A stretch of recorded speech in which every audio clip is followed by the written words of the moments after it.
Okay, Mr. Chairperson, you are live. Okay, thank you and good morning, everyone.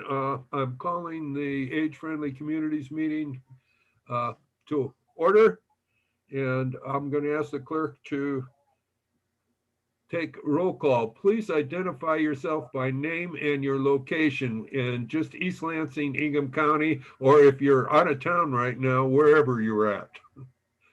Go ahead. Thank you. Lavandy.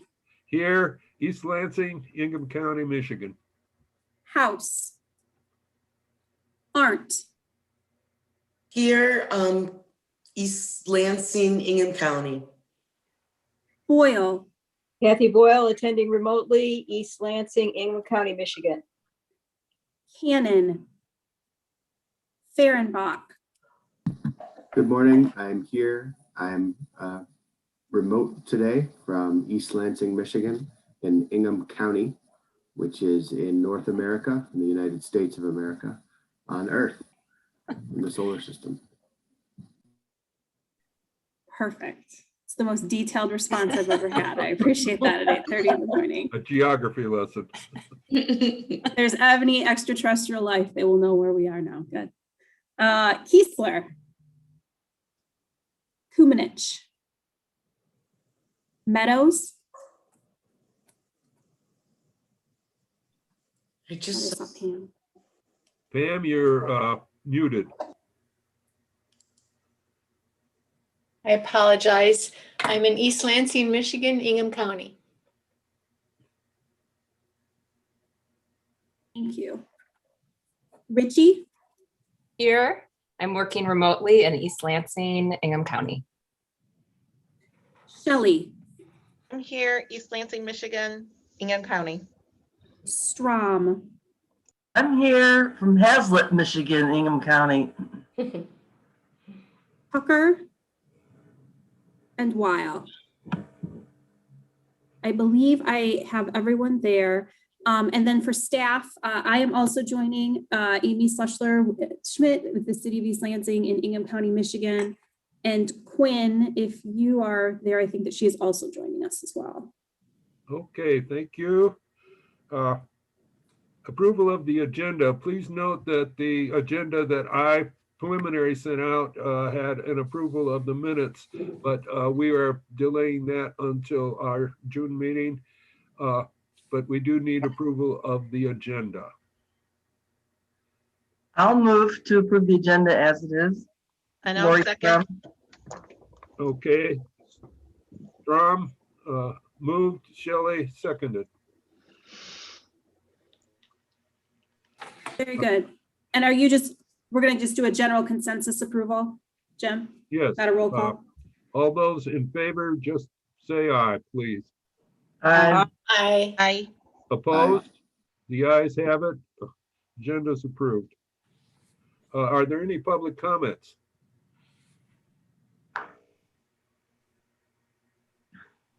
There is no one on the line. Okay, then we'll move on to my comments. First of all, I'd like to, Jake isn't here because he's moved on. I know he sent out a notice. Jake is now the... Aye. Pardon? Hi, Nell.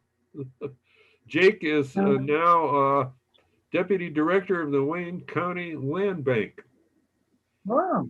Yeah, he finished his doctorate and he's moved on, and it's something that he had a desire to do. My other comment is about the hard work that Kathy and Nell put in, along with my comments to City Council about the 55+ issue with the Newman lofts.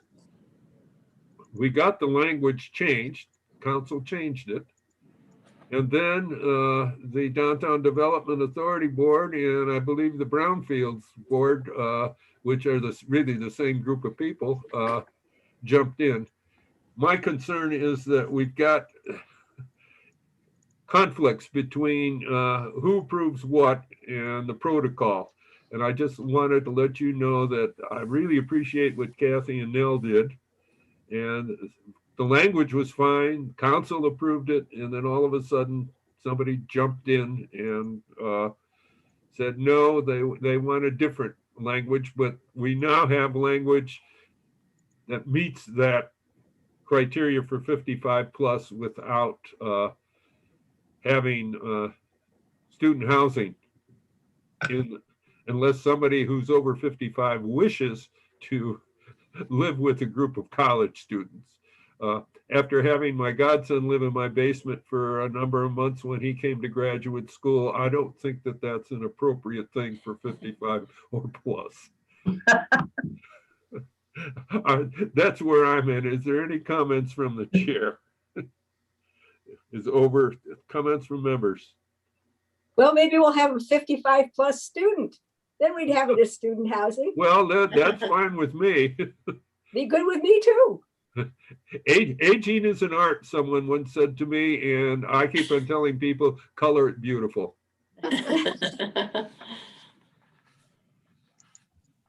Any other comments?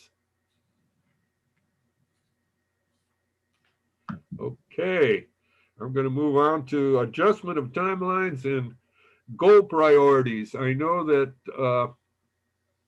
I asked you to do some review between February's meeting and today. I've been going over it a little bit. I was looking at the domain housing. We got that 55 plus item kind of taken care of. So I'm open to hear comments or input from the members.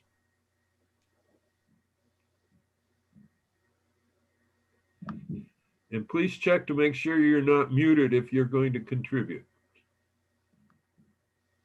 I just have a question. Lori. In that we have so many goals that we've put out there, how will we ensure that they will be tackled? Each of us sat on a committee, and I don't know that we ever assigned people to a particular goal. And if we're going to achieve anything, I wonder how we'll go about doing that. Good question. Does anyone else like to give their input on this? I might, this is Pam, I might add to what Lori said is a lot of this goes across domains. And so we kind of want to coordinate something that, you know, so we're not doing two things or two people doing the same thing. So it's a big thing to try to organize. And I think before we can even, I mean, some things can be addressed, but before we can even move forward, we have to decide who's doing what, when and where. Okay, yeah, my other thought was there are other things going on, and I think I mentioned this once before, that a lot of these things are already built in kind of unobtrusively to what the city is already doing. And we really need to review that as well. And maybe if I could chime in and Sure. just bring it even higher, you know, what do we see as our role and our responsibility as the age-friendly communities committee here in the implementation of these goals as well? Any other comments? Well, I have a question in response to Tom's comment, and that is, I thought that we were required under the age-friendly criteria, but I can't recite this, and I'm not sure if we have anybody here who knows the AARP requirements well enough to know. I thought we were required to do some follow-up, but I don't know if that's accurate, Tom. And I had remembered in response to sort of all of this conversation that once the city approved this, and this was in pre-COVID times, I understand, the responsibility for the timeline we set out would probably go largely to the city, and then there'd be some follow-up. And my understanding, and I could have this all wrong, is that the city staff has been just overwhelmed with COVID and everything else that has brought in, not to mention, you know, what's going on with the council changing so dramatically on no notice and everything else, that I'm not sure. I love your idea, Lori, but I don't know that other than being responsible for following certain things, I think we're really relying on the staff and the city to implement them. And I'm not sure what your thought is, Lori, on how those two things get coordinated, or even Tom's, because I don't remember clearly what our responsibilities are through AARP, but I thought we had some, and I'll be quiet now and let someone else respond. I appreciate that. Now, thanks. I was just thinking that as the advocacy group that we are, as the steering committee, that our responsibility would be to make sure that some of these initiatives are being tackled. And I agree. I think that city staff seem to be overwhelmed with so many other responsibilities. So I guess my thought is, what's realistic, and who does the responsibility fall on? So that's why I just wanted to open it up for conversation, because I just don't want it to sleep and die. I want us to make sure that these initiatives move forward. So that's all. I also appreciate your perspective and your compassion for the staff in terms of the numerous ways we've had to change the way we operate over the course of the last year, and we are still in a significant pandemic situation. However, I mean, as has been stated, many of these things are ongoing. Many of them have had to take a back burner due to the COVID situation. They're just not feasible at this moment, where we're working remotely and that sort of thing. I think also I appreciate the thought from Ms. Kunmuch that really maybe what we should do is take a step back and look at what is our responsibility in terms of to AARP, and kind of start there. And obviously we're going to want to continue to keep an eye on these goals, and at some point, as stated by the chair, we'd like to coordinate what's being done and what's happening in the various areas of the city with the goals that are set out in this plan. And figure out if things aren't happening, why and how they might be able to be undertaken, either by staff or, I think, as was envisioned in this plan, by other folks in the community, or MSU, or other stakeholders and partners. Thank you, Tom. I agree. I'm sorry, Jeff Kiesler isn't here from AARP. He's been attending our meetings.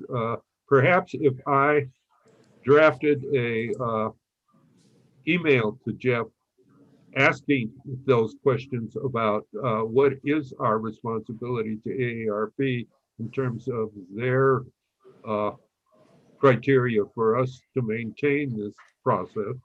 The other thing is I'm a little concerned about, I know that he has already communicated with us asking who's taking responsibility, and Tom, thank you for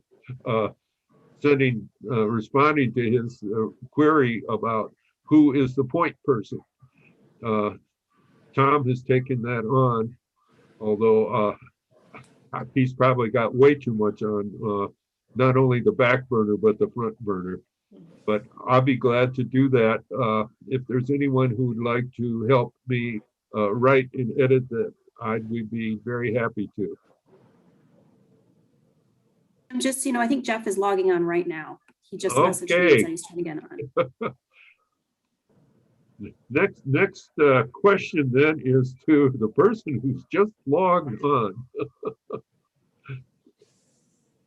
As soon as he gets. Okay, Jeff, you're still muted. Good morning, everybody. I apologize. I was watching on the YouTube, but then I tried to make a couple of comments and realized you guys couldn't hear me, so I realized I was in the wrong place. Well, now you have the floor, because the question has arisen: what are the age-friendly community process in terms of responsibilities to AARP from East Lansing? Yeah, and some folks already, I think Tom kind of hit on some of the things, and others as well, but Right now, I would say best practice might be to sort of look back through our goals, maybe identify any goals that we see that COVID has completely messed with, so that we aren't able to work on them or implement them, and then maybe pull out some, I would say, reaching out to some low-hanging fruit type goals that we might see, where these are things that we can get moving on. They're not dependent upon meeting in public or violating any COVID best practices, things like that. I'm not thinking of any off the top of my head, but I mean, just looking through again, taking a good look and saying, oh, well, this goal, now that we have COVID and we can't gather in large groups or something, this goal will have to sort of put on the back burner. But this goal over here, we can get moving on a sort of a low hanging fruit goal, and just slowly starting to implement the things that we are able to implement and get working on. Thank you. Does that hopefully make a little sense? Yes, I was just looking at domain number 1, and all of that language change on the 55+ issue has taken care of modifying the zoning code to provide incentives for housing for persons 55 and older. Probably we've picked some of the fruit off of that tree. Yeah, exactly. I mean, those are things that can be worked on in the meantime until the world reopens again, like quote unquote normal. But there would also be no doubt some things in the plan that are we're gonna have to put on the back burner, and just maybe getting a couple, 2-3 people to sort of look that over and identifying those areas. This is something we can work on right now. This is something that we're going to have to wait a little bit for until COVID restrictions or things return more to normal. And I would say too that, Tom, there was a discussion about who's sort of leading this charge, and the different domains. And I think we did identify there are several people in this meeting right now who are leaders in the community in different areas, whether it's the library or the Hannah Center or Parks and Rec or whatever. So a good person who's in city government would be fantastic to sort of represent that area. And then somebody from the group also who's not a city employee.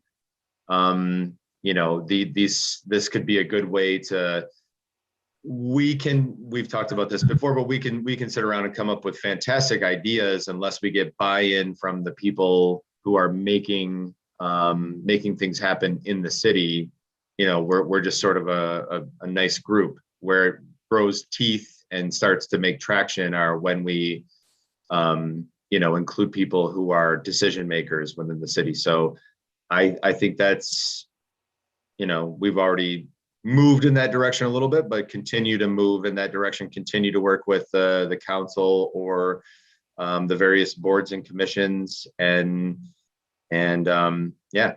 keep moving this into the center of what is happening in East Lansing. If I may, Chair, just add to that a little bit. I thought that was very well articulated. So thank you, Jeff. The one thing I might add to when we go through these is that there might be some that we want to modify at this point, just based on the changing landscape we're dealing with. So my question is, can we do that if we see a situation where things should be modified? Can we do that, and how? And then also I see that this is kind of a 3-year time horizon. I had in my mind that this plan was a 5-year plan. Can you just tell us what specifically, or like, can you dive a little bit deeper into what is required by us from AARP in terms of kind of next steps, keeping this plan in motion and preparing for kind of its update and all that? Absolutely. So you're correct. It is a 5-year plan, and East Lansing has basically done the first 2 years, which is forming a steering committee and getting community input and completing and getting the plan submitted and approved and accepted by council. So all that has been completed. So now we're moving into the implementation phase, and that's kind of a 3-year. Basically, think about it as a cycle where you're sort of implementing things, and then you're evaluating their, the addition that they make to the community, and evaluating goals. So that becomes sort of a cycle where you're implementing things, you're evaluating them, and you're adapting or changing them. So we certainly could,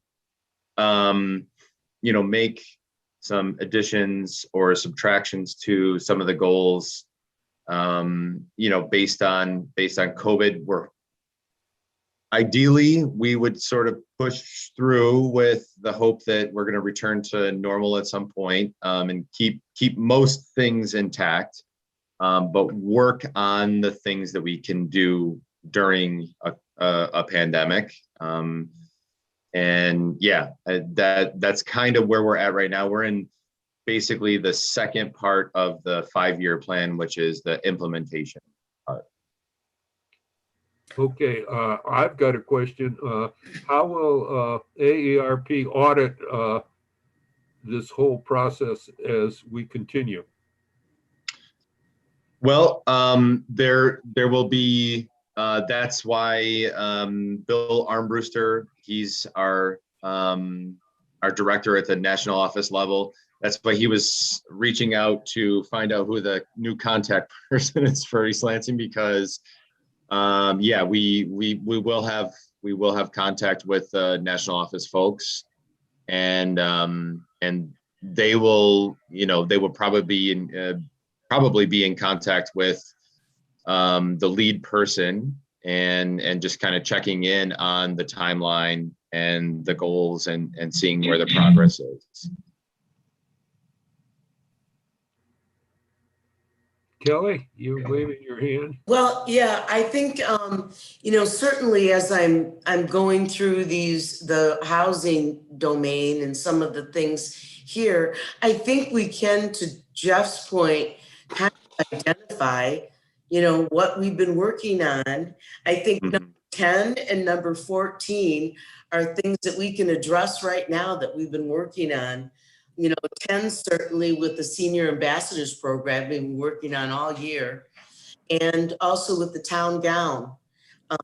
I think, 10 is addressed there, and 14, we put that parking lot in at Hannah for enhanced accessibility this year, and increased the handicapped accessible space to get into the building. So I think those are things that we could maybe even highlight. Maybe we go through all the domains and highlight. Not all of us know, Tom might know some things. I might know some things that we've done.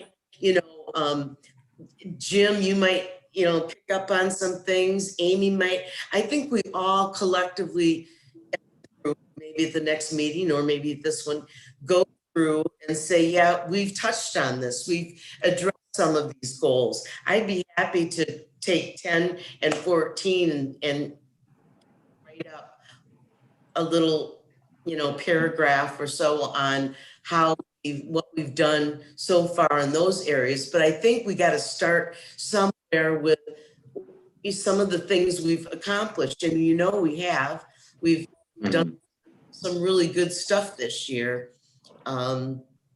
So I don't know. I think we should need to go through, highlight the things that people can speak on, and maybe write up a little something on them, and then kind of move forward and hit the others as we go. And it'll kind of narrow the field. It'll narrow as to, as we address certain things, it narrows it down to, okay, we need to get to these things next. And to your point, Tom, maybe there's going to be some that aren't doable. We can't accomplish it. We got to modify it a little bit. And then maybe, we can do something with it. But yeah, there's some here that have already kind of been hit on, and in the housing domain at least. And I'm sure if we looked at the other domains, we could all come up with something that we could speak on. Kristen, you That's want my me 2 cents. Yeah, I just want to share that I agree with Kelly. Let's kind of give an update of where we are, and then maybe I don't know if we can massage the document a bit, and then those that we haven't worked on kind of move to the lower half of the domain, and just give regular updates, because I can add certainly to, I think it was number 14 you said, Kelly, because we're going to be completely redoing our ramps in front of the library so that it has less of a grade and it's more accessible and handy, and adding rails and that kind of thing. So all of this, the entire sidewalk in front of the library will be redone because it's pretty Excellent. lumpy. See, and I So, wouldn't have known that. So, right. Yeah. Right. So, and then I think there will be some things that might be able to happen during warmer weather as far as group gathering, outside distancing. So I think that's a really good idea. And maybe kind of do updates like we do, Tom, with the strategic priorities. Good. Yep, that's what I was thinking too. I don't want to put us through an hour or more of going through each one of these. What I will take the point, if you will each take the time to take the document that you have access to, and like Kelly has already done on number 10 and 14 on housing, mark off those. If you've got Excel, all you have to do is highlight it or change the color or something. And I'll ask as the point person to collect all of those. Okay. If you're willing to go ahead and do that. Can we have a deadline? Yes, let's see here. Our next meeting's in June. Why don't we say the end of May? That'll give you the rest of this month. Okay. And the end of May. That way it'll be an incentive to get it all taken care of before you spend your Memorial Day enjoying the nice weekend. Okay, so we get that to you, Jim? Yes, get it to me. To you by May Email me the 30th? document, that's fine. Okay. Jim? I'll set up a folder for it. Kathy? Yes, are people going to at least give us some notes as to the actual things that fill these criteria? Yes. Because yes. particularly now, we may not be aware of them. Right. Can I make a suggestion, please? Sure. Perhaps Kelly and myself and some other staff can meet and start this, and then send that as a starting place so that we can cover everything that we know collectively. That might save some work for some of the committee members. Thank you. Yeah, I like that idea. Yeah, and the document isn't locked, right? We can add to it. Yes. Okay.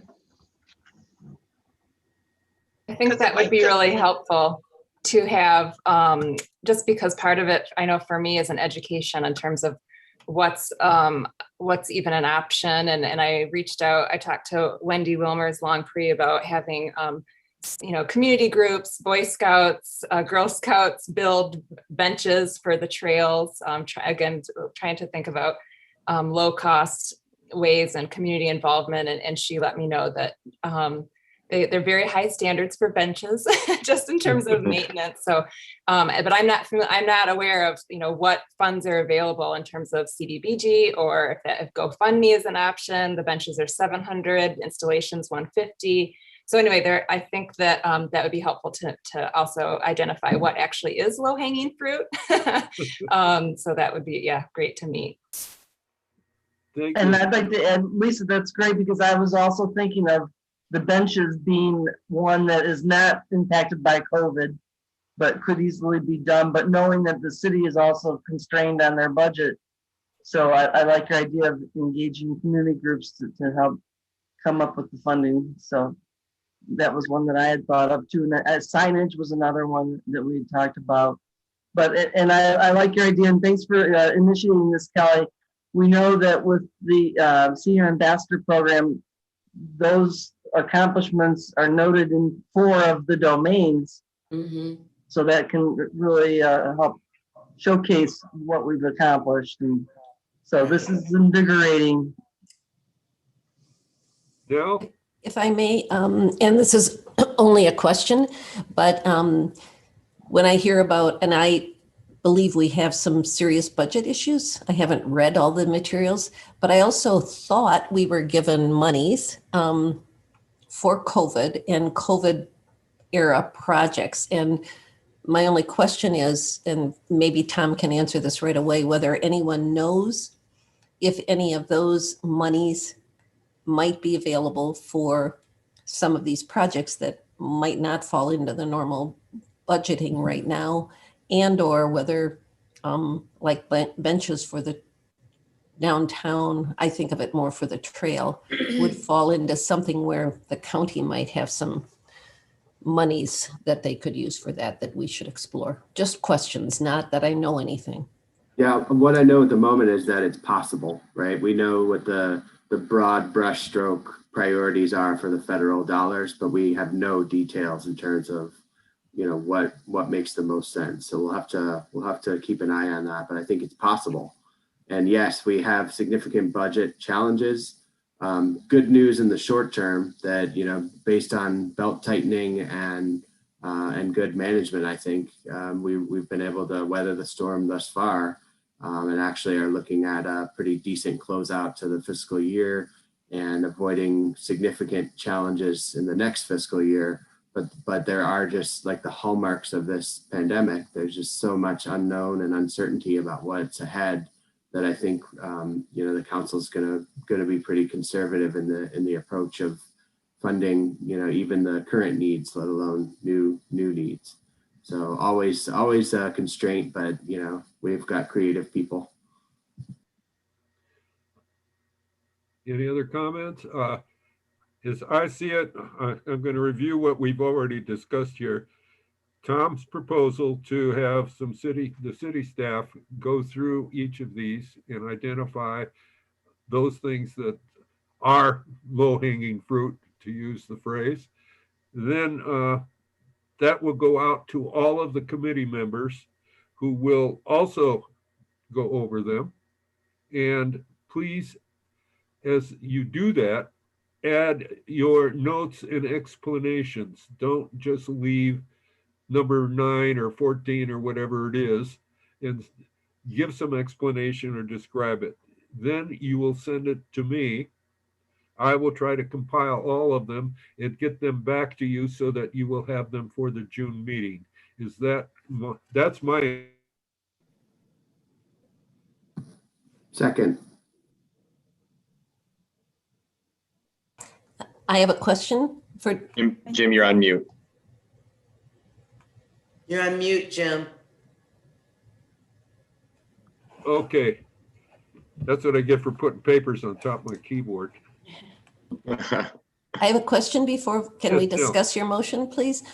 What I thought I heard you say, Jim, was that you wanted first to have low-hanging fruit identified for us. And I thought, maybe I misunderstood. I just thought you wanted us to take the responsibility of going through and providing you with what we believe has been accomplished. And Well, Tom's suggestion was that city staff go through those as a preliminary review and then give that to us, and we can add to Okay. that particular amount of work that has already been done. I see Kathy's waving her hand. Yeah, the way I wrote it down was that the city staff would go through and identify progress. So like the senior partner thing would be a progress thing. Identify progress and low-hanging fruit. So staff would be doing both of those functions. And then it goes out to us, members, and then we send it back to you. Is that Correct. correct? That's the way I have the motion written. Yeah, and the deadline is May 31st. Okay. And maybe it's implied, but as you're doing the review, looking for items that might no longer apply in, COVID world, or items that might need to be adapted or revised. I don't suspect there's going to be a lot of those, but you may run into one where you're like, oh yeah, this was written before COVID, and we can't do this function right now. So yeah, I think that's a fantastic idea. Yep, I think that's implied. Okay. Okay, I've got it written down too, so. Okay.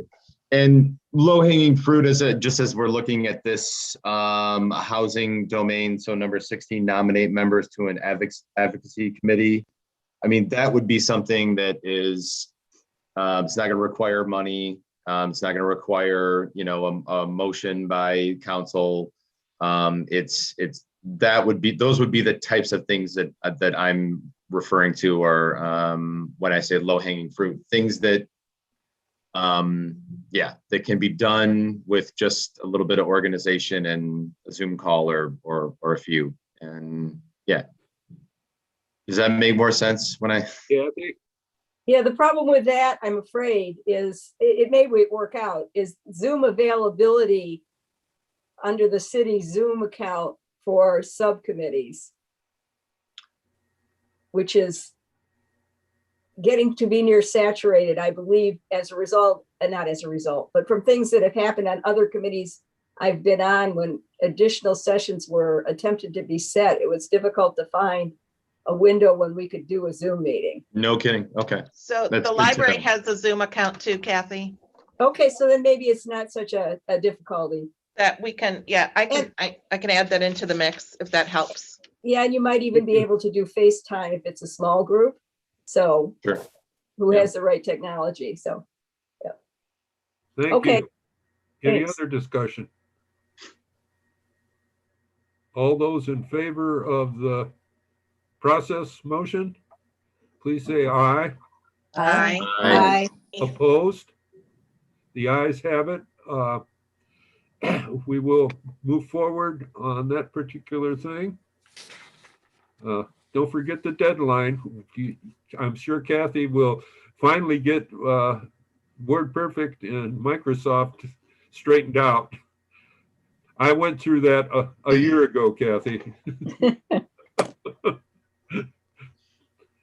Is there anything else that committee members would like to bring up before we end the process of today's meeting? I'd like to thank all of you for coming out on this supposedly snowy day. Anything else? Just good luck with your cavities, Jim. Thank you. Tom, I continue to appreciate your artwork, and it continues to grow. It's really fun to see. Thank I you. thought the same thing. It's nice to see it growing. Yeah. I have a question. Does any of the staff, do you have contact with Jake? Somehow it'd be nice to let Jake know that we've appreciated his input on the committee. And Yes, congratulations. I'll keep in touch with Jake, and I will certainly let him know that. Okay, thank you, Tom. Absolutely. Thank you, Lori. Mhm. I'm going to make a public service announcement. Maybe I ought to let Lori do it. Age Alive is holding a forum next week, I believe. Yes, it is. Sorry, I just was gone on a month-long trip out west. We drove 8,300 miles, so Oh, Wow. I just got back last night, so I have to look at my calendar. Yes, our forum is Thursday, the 22nd on Earth Day from 3 to 6. So if anyone's interested, it's a research forum that we've normally held in person on campus, but now we have to do it via Zoom. So it will feature I assume everything's still in place as it was a month ago when I left. Dr. Anderson, who is the sponsor of the Slavery to Freedom series on campus. He's in his 90s and he's going to talk about healthful aging and quality of life. And then the researchers will talk about their work. So it should be interesting. So thanks, Jim. You're quite welcome. Anything else? Then I'm going to say we are adjourned and thank you again. Bye, everybody. Goodbye, thanks. Bye, thank guys. you. Thank you. Have a good day. Yeah, you too.